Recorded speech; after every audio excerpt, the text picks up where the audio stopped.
Įsivaizduok, tu ką tik pasirašai paskolos sutartį, su antra pusė jau dėliojat baldų išplanavimą, svajoja apie vakarą terasoje su kava, nekilnojamo turto mokestis, infrastruktūros mokestis, registrų centrai ir kita eilė vilkų su iškištais liežuviais laukia tavo pinigų. Ir tu galvoji, galbūt brokeris apgavo, galbūt pažįstamas apgavo, tas, kuris tau pardavinėjo nekilnojamo turtą. Pasimetimas visiškai.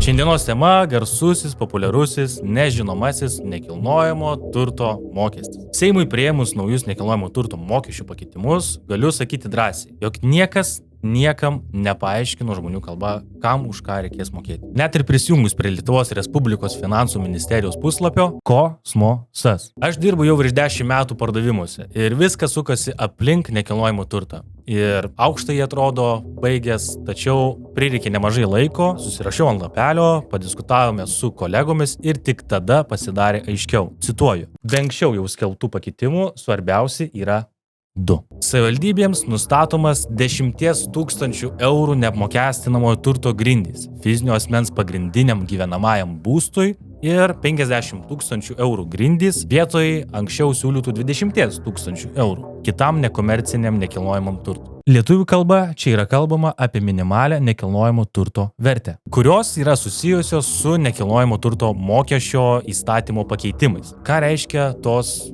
grindys? Savivaldybėms nustatomos 10 000 eurų grindys. Tai reiškia, kad kiekviena savivaldybė atskirai galės spręsti ir nustatyti, jog iki 10 000 eurų vertės nekilnojamas turtas apskritai nebus apmokestinamas. Pabrėžiu, galės, bet ar norės? Bet ar tą padarys ir kada, nelabai aišku. Kokį laisvumą duoda atskiroms savivaldybėms, kiek suinteresuoti galėti. Aišku, tai padeda apsaugoti mažesnės vertės turtą nuo mokesčių, bet yra kita medalio pusė. Jeigu turi įregistruotus 10 ūkinių pastatų, kurių jau net nėra, tačiau jie yra pažymėti plane, dabar juos reikės išregistruoti. Ir kaip anksčiau būdavo privalumas pardavinėti pamatus, nes ant jų gali statyti, rekonstruoti, atnaujinti poilsiui ar naudojimui įtinkamus pastatus, dabar reikia staiga susiimti ir gerai pagalvoti, ar tai pliusas, ar tai minusas. Dabar reikės kviesti matininką, kad permatuotų, kad išregistruotų. Tas kainuos vėl pinigų tiek specialistui, tiek registrų centrui, tiek info statyboms ir kitoms institucijoms, registruoti griuvimą, taip toliau ir panašiai. Tai per kurią pusę tu eisi, vis tiek reikės susimokėti. Fizinio asmens pagrindiniam gyvenamajam būstui nustatytos 50 000 eurų grindys. Tai reiškia, kad jeigu tavo pagrindinis gyvenamasis būstas, kur esi deklaruotas ir kur gyveni, yra iki 50 000 eurų vertės, mokestis nebus taikomas. Ankstesnis siūlymas buvo 20 000 eurų. Tai nežinau, čia gal buvo šuns būda registruoti ir panašiai.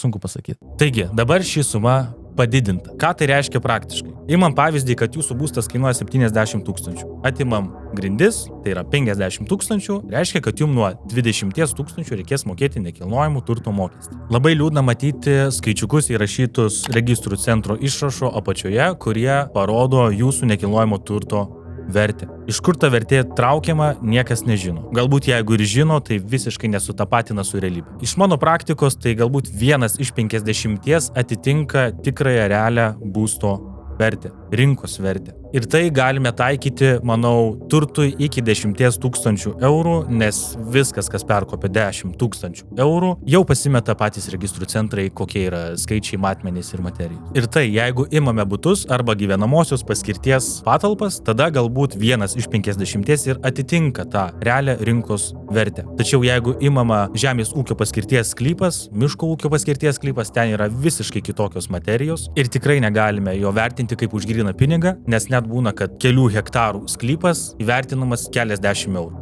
Absurdas. Bet dar liūdniau, kai ateina pirkėjai pirkti būsto ir baksnoja būtent į nekilnojamo turto registrų centro išrašą ir rodo į nekilnojamo turto vertę. Ir taip derasi dėl kainos. O mes kainą be abejo žinome, išanalizavę su nekilnojamų turto vertintojais. Blogiau, kai ateini pasiimti pardavinėti nekilnojamų turto ir tą patį daro pardavėjai. Nors aišku, mes iš profesionalios pusės tikrai įvedame į realią pardavimo sumą, kuri visada būna didesnė. Taigi cituojame toliau. Savivaldybė dar papildomai gali taikyti 10 000 eurų vertės neapmokestinamojo nekilnojamo turto dydžio ribą. Priklausomai nuo jo sprendimo. Nei kas sprendžia, nei kada, nei dėl ko, kokios kompetencijos žmonės, kiek žmonių, nėra aišku.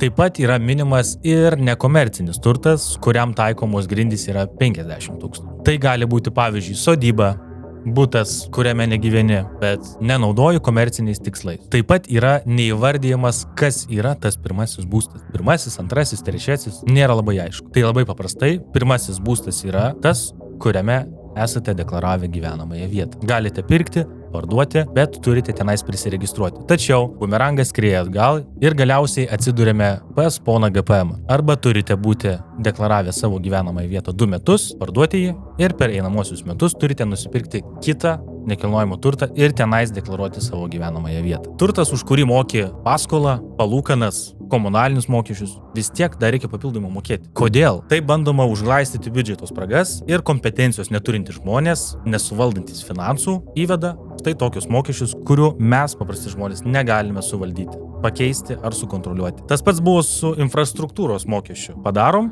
o po to pasakysim už ką. Pasakym už ką, bet kada ateis tas pokytis, niekam neaišku. Kodėl valstybė iš tavo būsto daro pajamų šaltinį? Nes valstybė kaip koks šešėlinis nuomininkų administratorius. Tik skirtumas tas, kad tu statei, tu pirkai, įsirengiai, mokėjai bankui, vargo kelią praėjai, o jie ateina ir suskaičiuoja tavo kvadratus. Pasikrapšto galvą ir sako, na ką, čia matom vertės, mums irgi priklauso dalis. Ir gauni sąskaitą už savo pačio sienas. Kodėl jausmas, kad esi savininkas, pamažu virsta jausmu, kad tiesiog nuomoji iš sistemos. Ir vis atitolina tavo sprendimą pirkti, gerinti savo kokybę. Ir kodėl visą tai neša ne tik finansinė, bet ir psichologinė našta. Tai ilgamžė nuoma iš valstybės su grasinimais, nes tikras savininkas turi pasirinkimo laisvę. O tavo pasirinkimas pasivija su raštu iš VMI. Kodėl pirmą bausti, o tada mokinti? Imkime skandinavų pavyzdį. Ateina, pasako, kas blogai, pasako, kur eiti, paima už rankutės,